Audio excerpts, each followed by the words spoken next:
Kita beralih ke informasi berikutnya. Ini ada peresmian Memorial Living Park di Aceh yang langsung diresmikan oleh Menko Yusril. Jadi Memorial Living Park di bekas lokasi rumah Gudong Kabupaten Pidie ini resmi diresmikan pada hari ini, tepatnya Kamis 10 Juli 2025. Nah, peresmian ini dilakukan langsung oleh Menko Hukum HAM Imigrasi dan Pemasyarakatan atau Menko Kumham Imipas Yusril Iza Mahendra. Nah, seremoni ini dijadwalkan sudah dilaksanakan pada pukul 9 waktu Indonesia Barat tadi sebagai bagian dari rangkaian kunjungan Yusril ke Aceh. Nah, selain meresmikan memorial, dia juga dijadwalkan menghadiri seminar soal pengusulan gelar pahlawan nasional untuk almarhum Teku Daud Berweh dan mengisi khutbah Jumat di Masjid Raya Baitur Rahman Banda Aceh. Wakil Menteri HAM Mugianto juga turut mendampingi Yusril dalam agenda kali ini. Dia menyebut bahwa pihaknya juga akan menandatangani nota kesepahaman atau MOU dengan pemerintah Aceh terkait program penguatan dan penyelesaian persoalan HAM di daerah tersebut. Dia juga menyampaikan bahwa peresmian rumah gedung ini merupakan bagian dari upaya penyelesaian non-yudisial pelanggaran HAM berat di masa lalu. Menurutnya, komunitas korban telah memberikan apresiasi besar terhadap langkah dari pemerintah ini. Dan diketahui juga bahwa Memorial Living Park yang dibangun di kawasan bekas rumah gedung ini, yang berada di Desa Bili, Kecamatan Gelumpang 3, Kabupaten Pidie. Lingkup pembangunan memorial meliputi gerbang jalan pedestrian, area parkir, taman, tugu perdamaian, masjid dan plazanya, serta juga ruang terbuka seperti playground dan juga taman bernuansa lokal khas Pidie. Pembangunan monumen sejarah ini disebut sebagai pengingat tragedi pelanggaran HAM berat yang sempat terjadi di Rumah Gedong saat masa konflik Aceh antara tahun 1989 hingga tahun 1998. Nah, saat itu diketahui bahwa rumah tradisional difungsikan sebagai markas TNI dalam operasi pengejaran terhadap Gerakan Aceh Merdeka atau GAM. Nah, di rumah itu diketahui banyak warga sipil yang mengalami penyiksaan. Pada 20 Agustus 1998, rumah tersebut dibakar massa. Lantas gimana sih jejak sejarah dari tragedi Rumah Gedong ini? Jadi menurut masa lalunya, Rumah Gedong ini merupakan sebuah rumah bangsawan Aceh yang dibangun pada tahun 1818 oleh Ampon Raja Lam Kutai yang yang memiliki seluas 150 kali 80 meter persegi.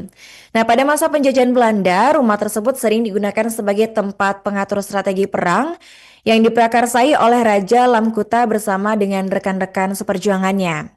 Sejak April 1990, rumah gedung ini digunakan sebagai pos militer atau pos satis. Dilansir dari sejumlah sumber, meledaknya pengungkapan kejahatan kemanusiaan di rumah yang mempunyai luas sekitar 150 kali 180 meter ini tak jauh-jauh dari Jalan Raya Banda Aceh Medan yang sangat menggores luka berat bagi rakyat Aceh terutama. Tidak hanya masyarakat Aceh, bahkan juga bagi masyarakat di luar Aceh pun kejahatan kemanusiaan ini diketahui dilakukan oleh aparatur negara yang telah melampaui akal sehat mereka. Dan menurut keterangan dari masyarakat setempat, sejak Maret 1998 sampai daerah operasi militer atau DOM dicabut, tepatnya pada tanggal 7 Agustus 1998, rumah gedung ini telah dijadikan sebagai tempat tahanan. Setidaknya ada sekitar lebih dari 50 orang laki-laki dan juga perempuan itu dituduh terlibat dalam gerakan pengacau keamanan Aceh Merdeka atau GPKAM. Namun dari penuturan seorang korban, ketika para korban yang sempat ditahan di pos satis selama 3 bulan, dia mengaku telah menyaksikan 78 orang dibawa ke pos dan mengalami penyiksaan. Dilansir dari Museum HAM, setiap kali proses penyiksaan akan dimulai dengan penghidupkan musik dengan volume besar sehingga segala jeritan pilu tidak terdengar hingga keluar. Nah, perempuan-perempuan yang dicurigai berafiliasi dengan Gerakan Aceh Merdeka atau GAM ini, baik sebagai seorang istri, anak, ataupun keluarga akan difoto di rumah gedang tersebut.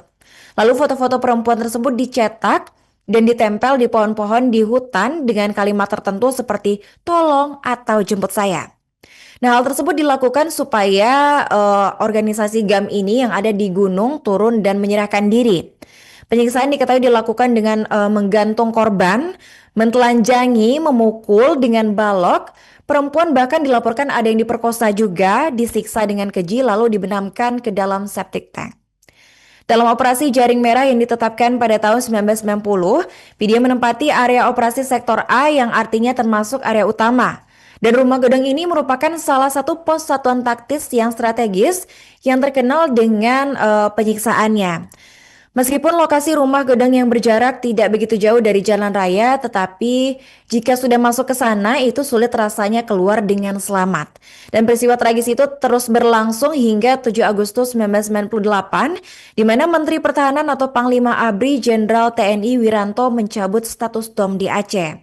Tepat pada 12 Agustus 1998, itu sekitar 30 menit setelah tim Komnas HAM yang dipimpin oleh Baharudin Lopa itu meninggalkan lokasi rumah tersebut dalam rangka mencari bukti-bukti kebenaran, akhirnya dibakar oleh massa.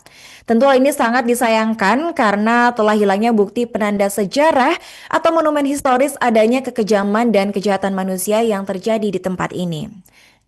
Download Tribun X sekarang, menghadirkan lokal menjadi Indonesia.